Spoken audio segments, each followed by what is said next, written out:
Yo, what's going on, guys? Today I'm going to be going over the MLB slate on DraftKings and Yahoo for Tuesday, May the 7th. We got another big slate, 13 gamer for Tuesday. Like always, I'm going to go through the pitcher player pool, talk about some of the pitchers that I like on this 13 game slate. And then I will give my 5 plays for DraftKings, 5 plays for Yahoo, 3 hitters I like, and then we'll talk about 2 pitchers that I'm going to be targeting on both sides. We will go over stacks as well towards the end, and we'll cover some Bvp plays for those of you interested in Bvp. Just before we do get started, guys, I would appreciate it if you would drop a like on the video. And if you are new to the channel, make sure you click that subscribe button down below so that way you won't miss out on any of my new videos. But looking at pitcher today, we have 3 options over 10K on DraftKings. Steven Strasburg, tough matchup for him today. He's the most expensive pitcher. He has to face the Brewers in Miller Park. Jose Barrios in a much better matchup gets the Blue Jays for $200 less. He's $10,400, and then Noah Syndergaard, the cheapest of the 3 stud options, is $10,100 on DK and gets a matchup with the Padres. So just looking at this slate the night before, I think Strasburg's going to be a guy that I just totally avoid today. Don't have much interest in him, especially because he's the most expensive pitcher, and I would just rather play Barrios in a better spot. I would rather play Syndergaard in a better spot. Barrios and Syndergaard are 2 guys that I do like quite a bit today. They're not going to be in my core because there's a cheaper guy that I like for like $2,000 cheaper that I think has just as much upside. But I do like Barrios and I do like Syndergaard. Those are 2 of my favorite options if I am going to the very top at pitcher. But I really like Colin McHugh as like a sort of pivot off of those guys. I think he could potentially outscore those 2 guys, and he is much cheaper. He's all the way down here at $8,200 on DraftKings. If we pull up Yahoo's pricing, McHugh is $40, where you have Syndergaard at $46, you have Strasburg at $50, Barrios at $51. I think it's very close between Syndergaard and McHugh. 46 for Syndergaard, 40 for McHugh. I expect Syndergaard to probably be the highest owned pitcher on Yahoo. So I really like going to McHugh in tournaments as well over there. I think he has just as much upside and he is cheaper. McHugh gets a great matchup today at home against the Royals. I played a ton of Garrett Cole on Monday's slate. That game hasn't started yet. We'll see how that goes. I'm going to be going right back to the Astros, bats especially against Danny Duffy, but also going to be looking to the pitching here with Colin McHugh. Just a 3.5 implied run total for the Royals, one of the lowest on the slate. Great matchup, a lot of strikeouts in this Royals lineup. I think McHugh has a ton of upside here, and I really like his price tag on DK.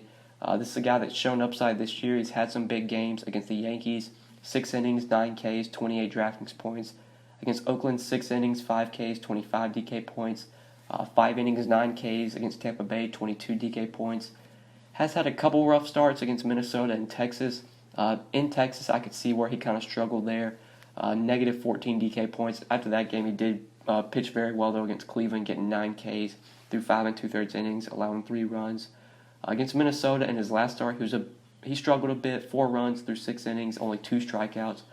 I would expect McHugh to bounce back here. It's a much better matchup, so I really like him a lot on DraftKings at $8,200. And if you want to pay up for Barrios or Syndergaard, I think there's a good value play we're going to talk about. I think he pairs very well with McHugh, though. If you want to play him and McHugh together, that leaves you a ton of salary for bats. I really like Quantrill at $5,700 on DraftKings, one of the cheaper available pitchers. He's also one of the cheaper available pitchers on Yahoo. He's at $28, just $3 off the minimum. So he's in a pretty good spot today, in my opinion. Pitching at home against the Mets. The Mets are not an offense that I'm really scared of. There are some strikeouts in this lineup. It's a good pitcher's park as well. Quantrill looked decent in his start against the Braves to begin the year. He wasn't fantastic, but he wasn't like terrible either. 5 2/3 innings, 6 hits, 2 runs, 1 walk, 3 strikeouts, 10.6 DK points. That was a tough matchup against a Braves team that puts the ball in play, doesn't strike out much, has a lot of good hitters. This Mets team, not as good as the Braves offensively. There are plenty of strikeouts as well for Quantrill here, and it's a good pitcher's park, so I really like him on DraftKings. If we look at bats today, there's a lot of good, expensive bats we want to pay up for. Like the Astros are in a really good spot versus Danny Duffy. There's a Coors Field game on this slate. We're probably going to want to look there. The Red Sox are in a great spot against David Hess. A lot of expensive bats in that lineup that we want to pay up for. So I think trying to fit in some expensive bats is what I'm going to be looking to do today. Going to Quantrill as a cheap SP2 allows me to do that. He's so cheap on DraftKings, $5,700. You play him and McHugh together, and that leaves you over 4,500 remaining per player for your bats, which really like. That should allow you to get in some expensive stacks. So those are two pitchers that I really like today. But looking at some of the other pitchers, some guys I haven't talked about, Jon Lester at 9K I don't love on DraftKings. I don't love his price tag, but the matchup's hard to ignore against the Marlins at home. Lester's in a great spot, but his price tag at 9K is probably going to keep me off of him. I did want to mention him, though, because the matchup is so good. Caleb Smith at 9,500, I don't mind against the Cubs. He's not my favorite play, especially because he's so closely priced to Syndergaard. I would rather try and get up to Syndergaard, but Caleb Smith, I'll have in some tournament lineups. I do like him as a GPP play. If we're looking in this mid-range, maybe looking for some value plays, I don't mind playing Antonio Senzatella, even though he's in cores. I think it's 6,500 against the Giants, even though it's in cores. Senzatella is a value you could look to. I would probably rather save $800 and go down to Quantrill, but Senzatella as a cheap option you could look to. But really, at pitcher, I think I'm going to be trying to pay up for Barrios, McHugh, and Syndergaard as much as I can. And then for cheap guys to pair with them, I'll be looking to Quantrill, Senzatella, maybe a little bit of Jon Lester, maybe a little bit of Caleb Smith I'll throw in there. Maybe like some Jalen Beeks at 7,100 against the Diamondbacks if he's going to be the long man. He's a guy that you could look to for value. But that's kind of the pitchers I like for today, just going over the position real quickly. Now let's talk about some hitters. So we'll start off at first base. Even though I do like Senzatella as a value option, I think there are some Giants bats in good spots here. Brandon Belt's one of them. I really like him today, 4,400 on DraftKings. On Yahoo, I think he's a really good play as well. He's $18. Belt's just really had a good year overall. He's been hitting the ball well this year. He plays his games at home in Oracle Park, which is the most pitcher-friendly park. That's kind of why Belt just doesn't have great years, because of the ballpark he plays in. If Belt played for the Rockies or like some other good team with a good hitter's park, if he played for the Rockies or if he played for maybe the Reds or something, we would see Belt have massive games, just have a big year overall. But since he plays for the Giants and plays in that pitcher-friendly park, we don't see Brandon Belt have like these crazy good years. But here in Colorado, in Coors Field, I think this is a really good spot for Brandon Belt, finally getting in a really good hitter's park against a mediocre right-handed pitcher in Senzatella. Senzatella is not like a guy that's going to mow down this team. He's not going to get a ton of strikeouts. There are Ks for him towards the bottom of the lineup, but he does have some tough outs with Buster Posey, who's not going to K much. Brandon Belt, who's a really good hitter, is not going to strike out much. Even though I'll be playing some Senzatella today, I will have some exposure to the Giants. I do like Brandon Belt quite a bit on both sites at 4,400 and 18 on Yahoo. I think he's a very good play today. Also on Yahoo, I want to talk about Joe Panik. I think he's a really good cheap second baseman you could look to. He's only $11. He is projected to lead off for the Giants. Looks like a really good value play. If you're playing cash games, he's probably one of the better value plays on the slate. Leading off in Coors Field at 3,900, really hard to avoid. I think Mike Gerber as well, batting second for the Giants at 3,800. Hard to avoid in Coors Field. They still do have a very high total, 5.3 implied run total for the Giants. Should be able to score a couple runs versus Senzatella. The top of the lineup, with how cheap they are, I think is a stack you could look to. Especially on Yahoo, I really like Panik at just $11. On DraftKings, Panik is 3,900. Still think he's a very good play as well, but Jose Altuve is only 400 more. And I just love Jose Altuve today, especially when you factor in his DraftKings price of just 4,300. It's a great spot for Altuve, and it is a great matchup as well versus Danny Duffy.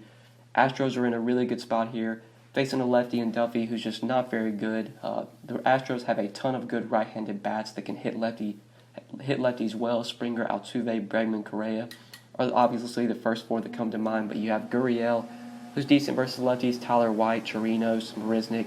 Just a really tough matchup for Duffy, really tough lineup for him to go through. I think he's going to struggle here. I think the Astros are going to be able to put up runs. So I really like Jose Altuve on DraftKings. When you look at his price tag, he stands out to me as one of the better second baseman plays. Panik as well, but really like Altuve. Then in the outfield to finish out my 5 plays, did want to talk about Boston. I think Boston's in a great spot today versus David Hess. Mookie Betts at 5,400. And on Yahoo at $25. I really like as an expensive outfielder to pay it for. And because we went with McHugh and Quantrill as our 2 pitchers, we have a ton of salary to work with. to where we can fit in some expensive bats. And these Red Sox bats are some bats I want to get to. Benintendi, Betts, Martinez, the first three that come to mind. But you can obviously look to the other guys in this lineup: Bogarts, Devers, Chavez, Moreland. It's just a great spot for the Red Sox. They're facing a terrible pitcher in David Hess, who doesn't get strikeouts, who's going to give up home runs. It's a great hitter's park in Camden Yards. Just a really good spot for the Red Sox to produce. I stacked them up a ton on Monday's slate. I'm not sure how it's going, but I'll be going right back to the Red Sox on Tuesday. Love them here versus Hess, and I love Mookie Betts at 5,400 on DK and 25 on Yahoo. So these are my 5 plays today, guys, for DraftKings and for Yahoo. Now let's talk about some stacks that I'll be looking to, and then we'll go over Bvp Plays. So I think my favorite stack on this slate, not factoring in pricing, just the guy or the team that I think probably scores the most runs, would have to be the Red Sox here. Love the Red Sox versus Hess. I'm going to be loading up on them. Because I like Quantrill as a cheap pitcher, it should allow me to fit in those Red Sox bats. Then I do want to talk about this Coors Field game. I think both sides you could look to. Some righties versus Bumgarner, I don't mind. Even though Bumgarner's a decent pitcher, I still really like the Rockies here, especially Story and Arenado, 2 really good plays today. If you want to go to some Giants bats as well with how cheap they are in that great hitter's park, you could look to them. The Astros, though, are probably my second favorite stack behind the Red Sox. I love the Astros here versus Danny Duffy. They're going to be a team that I really load up on. But other than that, I don't see myself going to a ton of other teams today. I'm going to be focusing a lot of my ownership on the 4 teams I talked about. I might mix in like a little bit of Twins versus Aaron Sanchez or some Angels versus Daniel Norris, but the 4 teams I talked about, those are the 4 teams I expect to be the heaviest on when it comes to my stack percentage. But now let's talk about some Bvp plays before we end the video. So starting off, Yasmani Grandal, 3 for 10 with a home run off Strasburg. Marcell Ozuna, 6 for 19, 2 home runs off Aaron Nola. Martin Prado, 7 for 16 off Jon Lester. Curtis Granderson, 15 for 51, 3 home runs off of Lester. George Springer, 3 for 13, 2 home runs off Danny Duffy. Jose Altuve, really good Bvp versus Duffy, 9 for 19. Mark Reynolds, 6 for 18, 2 home runs off Bumgarner. Trevor Story, 6 for 26, 3 home runs. Joe Panik, good Bvp versus Senzatella, 8 for 18 with 2 home runs. And Brandon Bell also has good Bvp versus Senzatella, 5 for 14. So those are just some Bvp plays for today, guys. I think that is it for the video. Hopefully you did enjoy this video, and hopefully it did help you. If you enjoyed, make sure you click that like button down below. I would really appreciate it. And make sure you subscribe if you have not already. And if you do have any questions, feel free to leave them down in the comment section below. Or like always, you can hit me up on Twitter at the DFS_GO if you do have any questions. I'm always active on Twitter, replying to your guys' questions if you have any. But yeah, I think that's pretty much it. Thank you so much for watching. I do really appreciate it. Hopefully you enjoyed, and we'll see you in the next one. Good luck tonight. Peace.